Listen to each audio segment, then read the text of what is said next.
He gets his inheritance this afternoon. That's why we're moving. We're going to pay all our bills off that we need to pay off and then take a long vacation. Unfortunately, Steve would never again regain consciousness. Steve would be tested for ethylene glycol in his bloodstream, a key ingredient in antifreeze. To nobody's surprise, the results showed toxic levels of ethylene glycol in his system. We think she poisoned him. Oh, I'm almost sure she poisoned him. So this inheritance now, it looks like it's a scam. Looks like it's a, the letter has different fonts in it and things, and so, and the fact that your dad has gone there so. He got murdered for a fake inheritance? Okay. What's the vibes, YouTube? It's your boy Swaggy G coming at y'all with another reaction vid. Whether y'all just got out of work, boss been tripping, asking you to do things that ain't really matching your pay rate, or you just got out of school and your teacher been nagging you all day and giving you assignments on things you ain't never really gonna use outside of that classroom. Just chill, bro. I'm already knowing. So I found the fire vids of the day. All I need you to do is sit back, relax, cock your feet up, and smash that like button, smash that subscribe button. Join the fam. It don't cost nothing to join the fam. Don't be petty. Smash that subscribe button, join the fam, and let's tap right into the video of the day.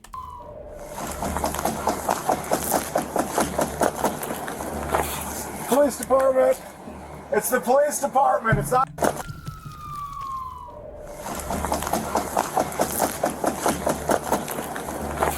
Police department.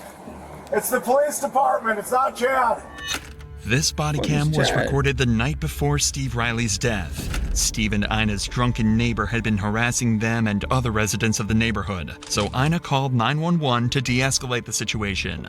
What makes this specific footage interesting is not the situation with their drunken neighbor, but rather what Ina would tell police after. Her $37 million inheritance fund that she's just hours away from cashing in. Sorry. You thought it was Chad? Yeah. Who was Chad on? Trying to kick in everybody's door. Who was he He on here was busted to my light and look at the garbage cans.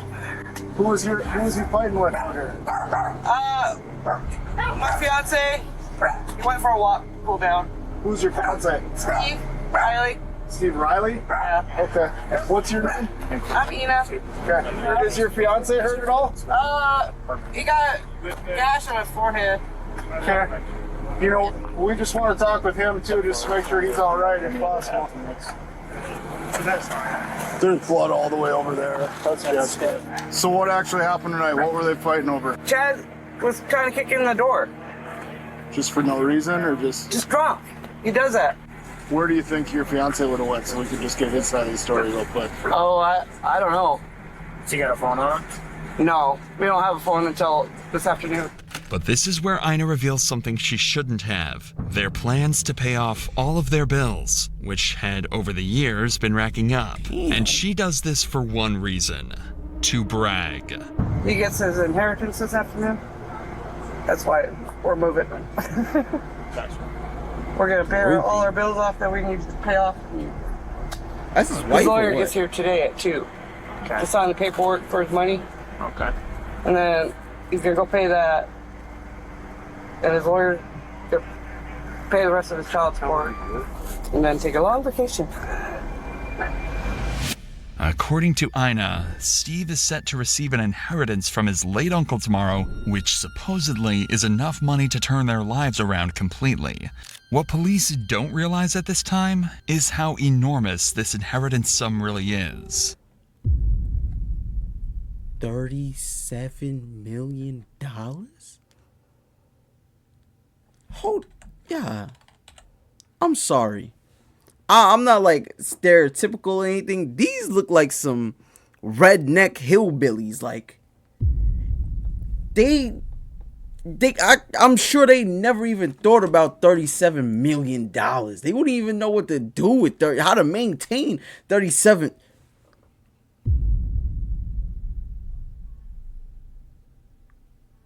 I have a feeling this is about to get ugly. This is about to get ugly, bro. You ever seen when people go, what's that old show? Mad Money. Mad Money. Like, money makes people go mad. And I can see it already. She's already bragging. She can't even keep her mouth shut. That's how you get robbed.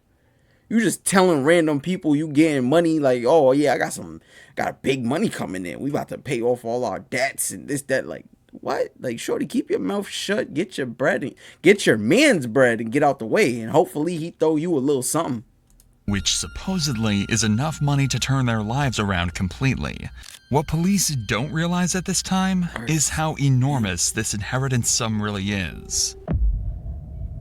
In 2016, Steve's friend had received a call from a man named Marcus Riley, who claimed to be Steve's long-lost uncle from Ireland. He had explained that he finally wanted to get in touch with his nephew, Steve. After connecting with each other, Steve had learned he was in line to receive an inheritance upon his uncle's passing, which was a sum of over $17 million at the time. This was enough to permanently fix the financial struggles he and Ina had been dealing with. A couple of years later, 4 months prior to the footage you just watched, Steve would learn of his uncle's passing from a British lawyer who had contacted him.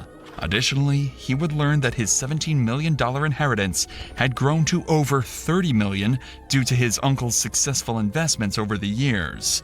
That's why Ina cannot hold herself from boasting to the police. Tomorrow, they plan to meet with their lawyer to officially sign the documents and claim the $30 million inheritance fund. They married? The two plan to take the money and live with Steve's long-lost family in Ireland, quote, living in the castles. In less than 24 hours, Ina will be rich. So as officers leave for the night, Ina would make one final statement about how her life was about to change forever. If you want to step back inside, and then if Steve shows back up, we're going to try to look for him to get his side of the story as well. But if Steve shows back up, if you just want to give us a call or have him give us a call, we'll talk to him then, okay? Yeah, he's gonna stop by anyways, like I said. Sounds good. I've only been able to put like $5 on his fines, but at least it was something. Okay, But sounds good. we're gonna pay it all off, all at once. Perfect, thank you. Steve would return to his and Ina's apartment that night, and the two would patiently wait, not being able to sleep, as they counted down the hours until they would receive their millions. The plan to receive the funds was simple. At 2 p.m., the group would go to the airport to meet their lawyer, who was flying in with their inheritance paperwork. Ina and Steve obliged and would arrive at the airport alongside their two friends, Billy and Wes, before patiently waiting. However, while they were waiting for the lawyer's arrival, Steve would become extremely sick. He would claim feeling drunk, even throwing up in the airport bathrooms. His heart rate was rapidly increasing, and his condition worsened to the point where Wes decided to take him home to help him treat his sickness. Ina would wait at the airport for the lawyer to arrive. However, he would never show up. And after a couple of hours with no lawyer, no money, and a sick fiancé, she would return home as well. Everyone believed that Steve had suffered from a heat stroke as a result of working on his truck for hours that morning. But Steve's symptoms were far more fatal than the heat strokes he had received in the past, even experiencing fatal signs of kidney failure throughout the night. And in the morning, Steve would become completely unresponsive, forcing Ina to call 911. 911, What? Of your emergency? My husband's really sick. He got heat stroke yesterday, and now he's not waking up. And come on, wake up! What's the phone number Hey! you're calling from? I don't have a phone number. It's a phone that never got finished getting set up. Come on, babe. Oh, you snoring. I've been trying everything. Ice, water. Okay, but he is breathing. Yes, he's snoring. He won't talk to me anymore. He won't look at me. He won't open his eyes. Okay, Hey! I've got help on the way. Just keep an eye on his breathing, and if anything changes with his breathing, tell me immediately. Hello? Yeah.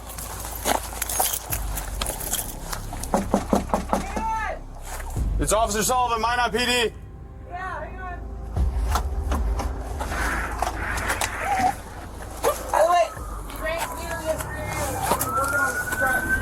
Inside the home, officers would find Steve fully unresponsive, and they would drag him out of the house through piles of trash and filth. Quickly, he was rushed to the nearest hospital, but with his condition so poor, he would be flown to the St. Alexis Hospital to undergo more professional treatment. But before we get to that, I want to have if so, company publishes precautions people a day, thieves and if any.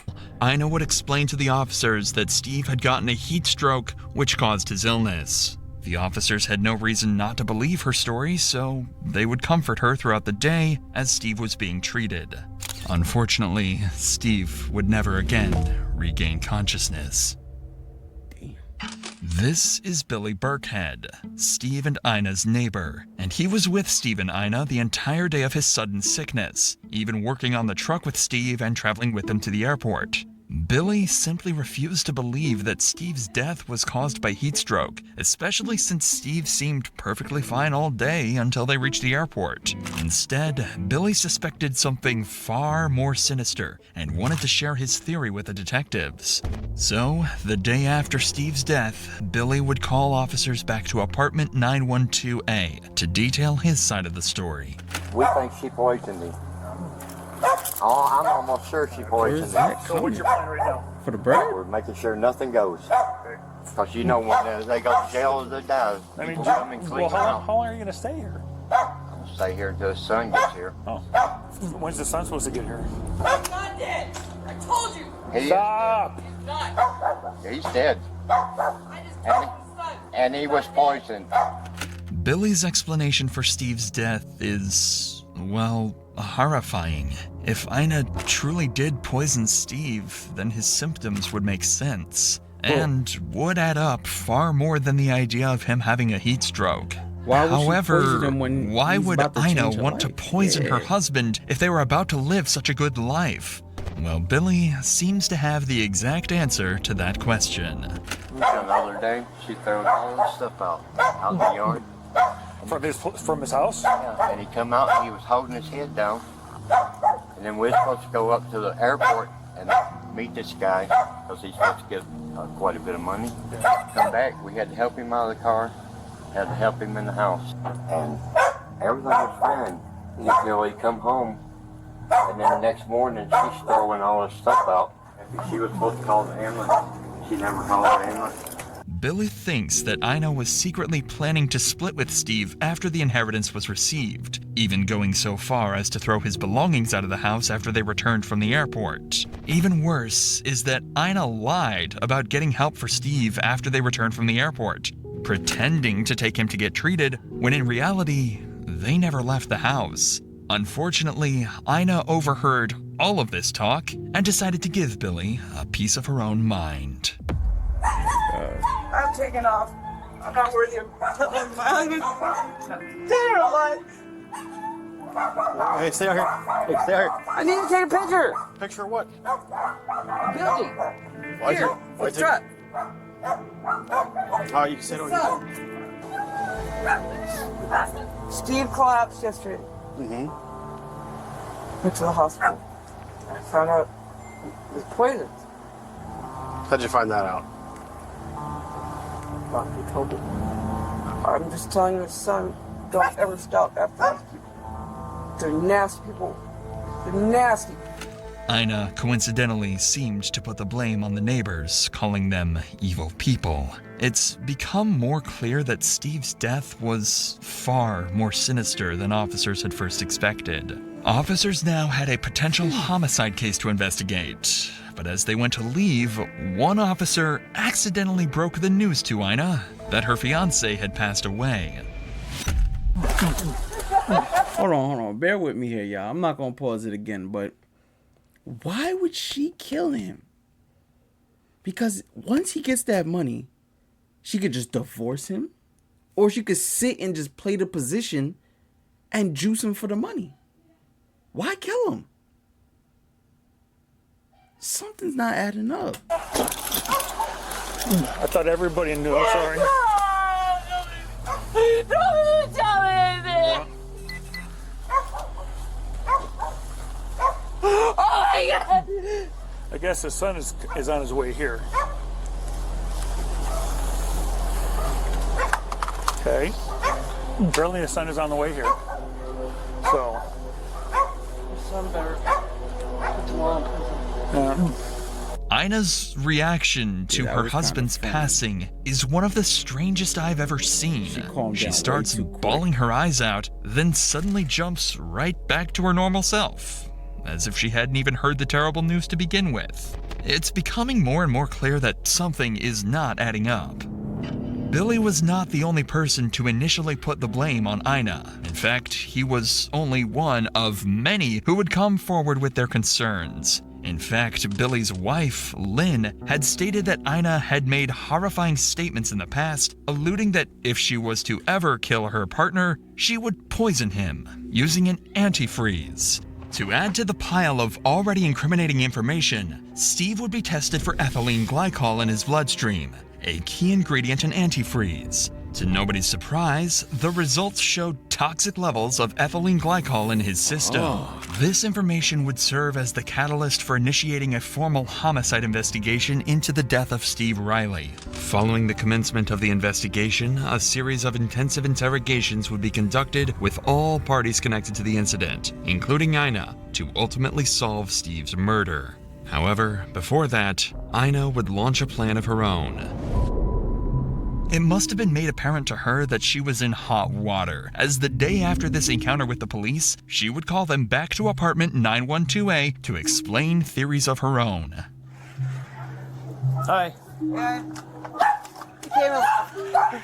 Okay, what's going on? I don't know. We've been here. He keeps trying to take Steve's truck. Where's the truck at? In the garage. Is this the paperwork on the thing? Or? No. This is property that Steve was buying after his inheritance got here. I think he left it to his son, but I had to Google where to go to get his inheritance switched over to the people he left it to. I don't know. The day he was supposed to meet his lawyer, apparently, I thought it was heat stroke. Apparently he was poisoned. I'm finding out. With antifreeze. All right. And I don't know how to get a hold of the guy in London with his inheritance. He should be here in town. He never showed up at the airport. So, trying to figure out why. Ina seems to conspire to the idea that Steve may have drank the antifreeze himself, or that someone may have poisoned him.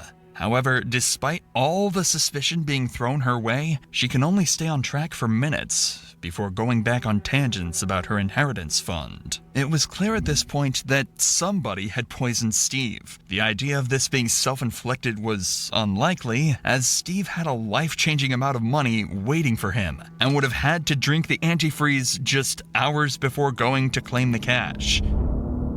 Clearly, Ina can be made out as the lead suspect due to the amount of fingers being pointed her way, but the other potential suspects should not be ruled out either. With this in mind, officers would bring their first suspect in for questioning, Rebecca. Rebecca was another neighbor of Ina and Steve's, who was very involved with the entire case so far, pitching her opinion to police whenever she could. Rebecca was brought in primarily to add to the pile of evidence to confront Ina with later, but as the interview would continue, strange red flags would arise from Rebecca's odd personality. You guys know my daughter? Kayla? Yeah, how's she doing?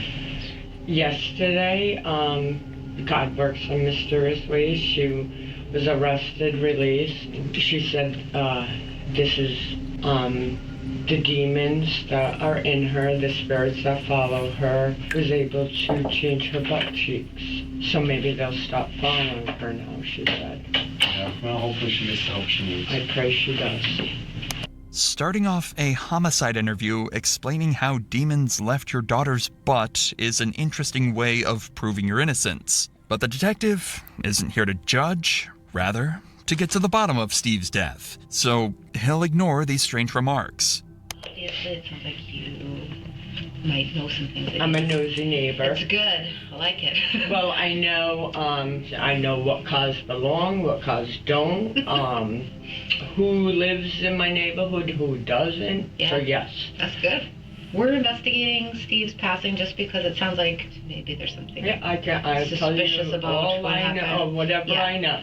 How long have Steve and Ina lived there that you know of? Approximately 2 years. Okay. How is their relationship that you know? The first year was, Steve was looking great, doing great. The past year, I don't know if she suffers from mental illness at times, but her mental state went downhill the past year. Okay. When you lose weight, when you're not acting right, shady stuff going on, you're not working. Yes, he was. Okay. And it got worse the past couple months. Okay. It seems as though Steve's life wasn't as straightforward as initially thought, having drug issues, weight loss, and possibly depression. Whether or not Ina was a large contributor to these deteriorating issues is something they will soon learn, as this interview would become a pivotal piece of evidence, laying the groundwork to dismantle her defense entirely during the interrogation. And it got worse the past couple months. You think likely? Is that theme? Probably. Like, whatever. Okay. Yes. What do you think she was using? Yeah. Okay. And alcohol use too. Okay. Yes. Both of them with Yes. alcohol? Okay. So Steve had mentioned before, like in the past, about getting money? Yes. How many, like? $2 million. The amount Steve had planned to receive was something he kept very secret, often lying to people like Rebecca on how much he was actually getting. As we'll soon find out, this number was much, much larger than $2 million. His uncle passed away, yes. First, he said he was going to leave it to Ina, and then they were fighting, and a couple months later, he said he went back and changed the will. He told me, he was like, don't tell Ina, but I changed it. This statement from Rebecca would explain what Ina was talking about last time she spoke to police, and how she was trying to switch the will over from Steve's son to herself. If Ina discovered his plan, it would have given her a strong incentive to do whatever it took to change the will back in her favor, possibly by any means necessary. Because it started 5 months, and he told me, yeah, I got a will, I'm leaving everything to Ina if something happens.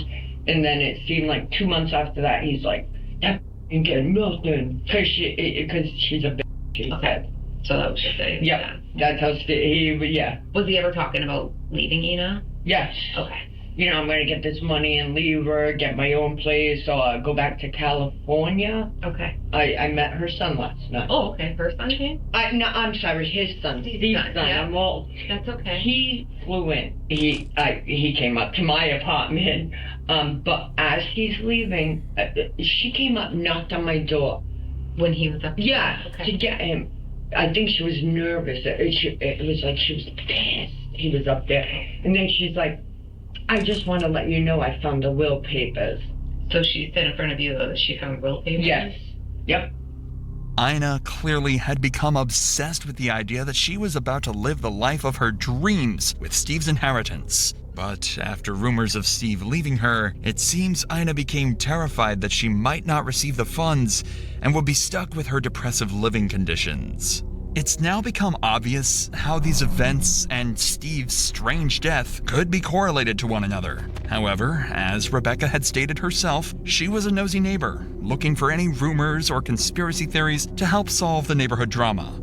I've also cut out over 40 minutes of completely false information Rebecca gave to detectives, which certainly doesn't add to her authenticity. In order to further confirm the accuracy of these claims, 2 more reliable sources would be brought in the following day: Steve's son Ryan and Billy Burkhead. If anyone would be able to give proper insight into Steve's life, it would be these 2, as they were by far the closest people to Steve. We're assigned the case of your dad's passing. You're really the only next of kin that's maybe had a relationship with your dad, it sounds like? Yeah. Okay. Did he ever talk to you about Ina when you guys talked in the last year? Yeah. He was talking about how he was getting a large sum of money, and he kind of just wanted to leave her because she didn't really have a job and was like leeching off of him. Did Steve ever talk about leaving Ina? All the time. Okay. Every day. She talked about poisoning Steve and me because we're always together, and she didn't like that. and I don't know how much it was. It's supposed to be, it's way up there in the money. It was like 20-something million. Best thing you can do is get on the plane and don't look back. Yeah. I said, that's the best thing you can do. Almost every piece of information the detectives receive leads straight to Ina as the killer. It also makes sense why Ina hated Billy and Steve's son so much, as they knew far more information than she would have liked about the inheritance and her schemes to obtain it. These interviews wouldn't last long, as detectives got all the information they needed from the two and could directly confront Ina with it. But before leaving, they would break disturbing news to Ryan, which would make this case even more of a terrible tragedy. So this inheritance now, I'm thinking that's the same thing we're thinking. Which, I mean, I obviously don't know for sure, but by all accounts of looking at it, it looks like it's a scam. Looks like it's the letter has different fonts in it and things, and so, and the fact that your dad had gone there so. So he got murdered for a fake inheritance? Bro, what the fuck? That's crazy. Boy got killed for some money that he was never going to get in the first place. That's how hungry and nasty these streets are, y'all. I'm telling you. Don't put nobody in your business at all. Looking at it, it looks like it's a scam. Looks like it's the letter has different fonts in it and things, and so, and the fact that your dad had gone there several times to meet with some lawyer, never showed up to the airport. That and all the emails that they tried to send back to the sender of those emails, it always came back undeliverable.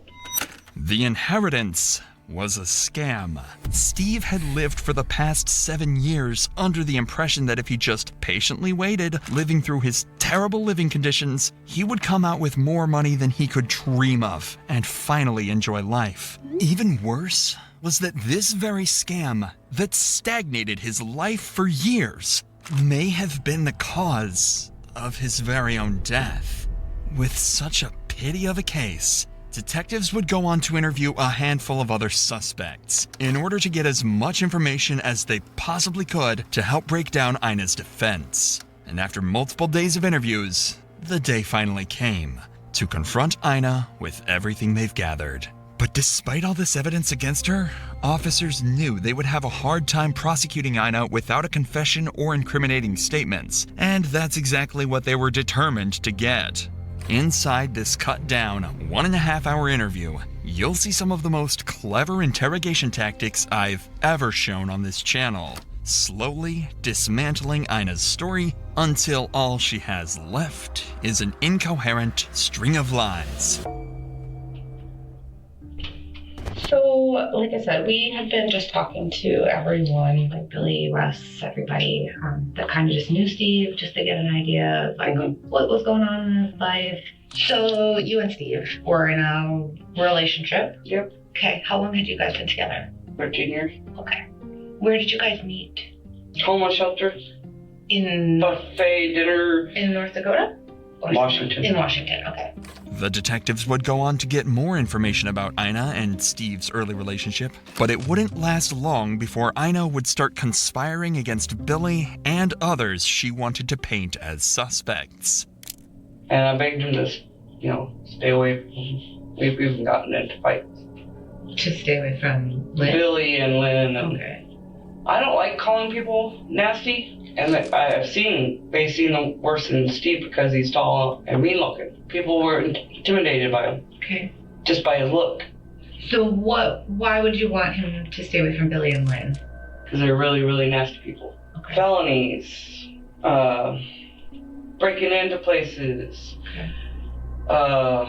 I knew they did more than pot. Smoking more than pot. Did Steve smoke more than marijuana? No, he's allergic to marijuana. Okay. Me. Did he use other drugs? Allergic to weed. Not for the longest time. Was he using Is that... No. Okay. So No, he didn't... after that, after he got the max the last time, Yep. he's like, screw this. Okay. I'm gonna just do what I want and want what I want. Okay. So that's when he started using? I think so. Okay. This would be the first of Ina's lies during this interrogation. She knew Steve had been using long before the incident she described, but in order to make Billy seem like the villain in their lives, she wanted to make it seem as though he was the reason for Steve's drug use. Take note of Ina's body language while she clearly lies. She glances up and avoids eye contact, constantly fidgets and scratches her skin, and most notably, stutters and slurs on her speech as she tries to make up a story. Keep this in mind for the rest of the interrogation, and you'll be able to accurately point out when Ina isn't telling the truth. But now, the police would ask her perhaps the most intriguing question. What exactly did she plan to do with the inheritance money? So when did he find out about this inheritance? I want to say 3 months ago, 4 months ago. Okay. So what is the inheritance? I know you had shown that first day Lieutenant Dakinite came, you showed us kind of that letter that was on Steve's phone. Is that's the inheritance? That was the letter? Okay. And he was talking to an actual lawyer, I guess. Okay. From London. So this lawyer reached out to him and said he's... I guess. I don't even know how he found out about it. It just appeared. And he was reading that the money wasn't cursed or whatever. Every single person that went for the Riley money over there, even this 21-year-old, had passed away. Clearly, Ina is running out of resources to take suspicion off herself, and the detectives won't take long before making her abundantly aware of how horrible of a liar she is. But for now, they'd like to get some more information on this inheritance, and if Ina would admit to trying to claim it all for herself. How much money was it? It was supposed to be 17 million. 17,500,000. So, but with all the properties sold off, it ended up being 37 million. So there was cash and then properties were sold. Yeah. Okay. So I gave all the information. Who was it supposed to be coming from? Who was the family member? Marcus something Riley. Was that a brother or uncle? That was an uncle. Okay. Did he live in Ireland? Okay. How did it get to? Is it starting to be that the lawyer is starting to give him like a time that he's coming to Minot? Yeah. That's pretty much when he kept saying, "I'm going to show up at this time." What's Minot? And Steve would ride down there, and he wasn't there. And then he'd get the email afterwards that he was going to come until later and then later. Okay. The detectives would spend the next 25 minutes trying to understand Ina's timeline for the day they planned to receive the inheritance. Whenever she gave a time for when the group went to the airport, she would conveniently change that time entirely, just a few minutes later. But one detail would stay the same. Unlike her original claims to officers on the day of the murder, she would insist that Steve had never gone to the airport, but rather Wes had gone instead to represent Steve. This was confusing, but Ina's reason as to why Steve couldn't make it to the airport would make just as little sense. Because he was drinking beer all day, he was working in the garage, he was spray painting his truck, with the doors and the windows closed, barely drinking any water. So he consumed almost a case of beer in... Oh, he can drink more than that. Shorty, Pay attention to Ina here. That wouldn't have She's nothing to do carefully with it. crafting a story to deflect suspicion, but the detectives came prepared. I've seen him drink a couple cases. But on that day... Yeah, it was a case of beer. From probably 6 or 7 in the morning until 2 in the afternoon, so 5 to 6 hours. Does that sound right? Probably. Okay. Did you drink anything else? Just a glass of water and his tea. I made iced tea because he begged for iced tea. Steve had no traces of alcohol in his system the day of his death, proven by a blood test and toxicology. So detectives know, clearly, Ina is lying through her teeth. So I just have a lot of concerns here, okay, and I'm just going to be honest with you. You told the paramedics when they were there that morning or afternoon that he had been drinking till 5 in the morning. that he'd been consuming alcohol. That's on body cam. Okay, you said he was drinking all day the day before and that he drank his last drink at 5 a.m. Okay, and now you're telling me he didn't drink. That's not what you say on this video. Okay? I want to see this video. Okay, well, I'm not going to show you the body cam. I'm just telling you that that's what's on there. There's reports that Wes came to the house that morning and you said that Steve was at the walk-in clinic. He wasn't at the walk-in clinic. Steve didn't want to see Wes anymore. Okay, but Steve wasn't at the walk-in clinic. He was at the hospital. He wasn't at the hospital. He just left with the ambulance when Wes showed up there. That's not what's been reported to us. Wes was there prior to. Yeah, the timestamps prove that. I want a lawyer. Okay, that's fine. Realizing she's running out of options to defend herself, and with the detectives closing in, Ina resorts to something surprisingly clever as a last-ditch effort, asking for a lawyer. Am I being arrested? Nope, you're not being arrested. We're just talking. So, but if you want a lawyer, we can stop talking right now. That's fine. But I'm telling you the God honest truth. I don't know what happened. I wasn't there. I wish I was there. I wish I was with him every second of the day that day. I wish I watched every single, but I'm not his goddamn mom. You asked for a lawyer, Ina, so we're just gonna end this now. Okay, I'm not gonna talk anymore. All right. You guys are so unbelievable. Fucking weird. The second Ina realized the detectives saw right through her story, she folded under the pressure and insisted on a lawyer. Ina had finally realized her game was over. Following this interrogation, Ina would roam free while detectives scrambled for concrete evidence that she had poisoned Steve. Ina would continue fighting for her innocence, making more deranged theories, such as Steve drinking the antifreeze out of shame that the lawyer was a fraud, or that she had too been poisoned just months prior. Unfortunately for her, police managed to file a search warrant on apartment 912A, finding multiple alarming items. An old Windex bottle without a cap, containing a bright green liquid suspected to be antifreeze, as well as a Coors Light bottle containing antifreeze, found in the garage Steve had been working in that morning. This exact Coors Light bottle was what Ina used to poison Steve with. Antifreeze contains ethylene glycol, an ingredient that makes the liquid taste sweet. By mixing this with tea, Steve was fully unable to tell this fatal substance apart from his typical morning tea. Additionally, by hiding the liquids in the dark Coors Light bottle, Steve was unable to see the bright green color of this drink. With all of this newfound, completely incriminating evidence, as well as the numerous lies and false claims Ina had told law enforcement, she would finally be arrested on October 30th, 2024. Who's God? I know. Please lock up my house. Yeah, we'll lock up the house for you. I'll give you the keys, but We'll lock your house up for you. why me? So right now, you. If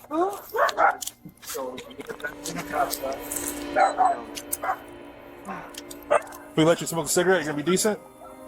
Oh, I'm decent all the time. No, I never dealt with you, so just don't Never been arrested before like this.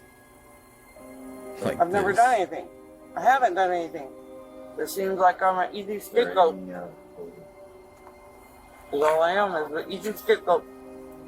That's all I've ever been. If I was gonna kill him, I would have killed him the day he lied to me and I found out he was doing drugs. Yeah, just gonna grab your arm so you don't fall, alright? And I would have done it physically, not physically. Yeah, I'm a physical woman, not a. Nobody out here to watch the dogs? Just you? No friends or anything? Only one here. You have any friends at work that would take them? We just don't want them to die in there, alright? Why? How long are you holding me? We don't know. So we'll have our officer grab the done, dog, shorty. put a hold on him, alright?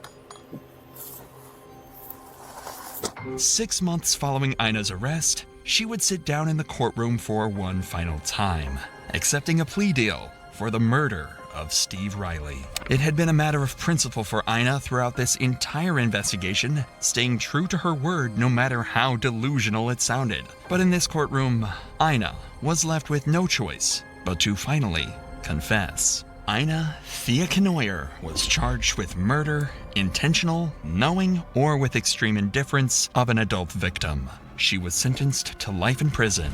Her first chance at probation will come in 2050. Nasty, nasty, nasty.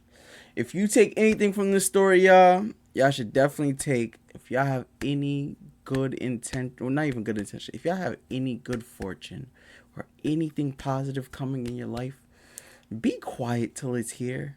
And when it's here, don't tell everybody, because not everybody is actually happy for you the way you think they are. Not everybody's proud of you the way you think they should be proud of you. Just keep everything on the low and just move with life with caution, because you never know who might really do it to you. But let me know in the comments what y'all think about this video. Make sure y'all smash that like button, smash that subscribe button. It's your boy Swagging them out, you heard?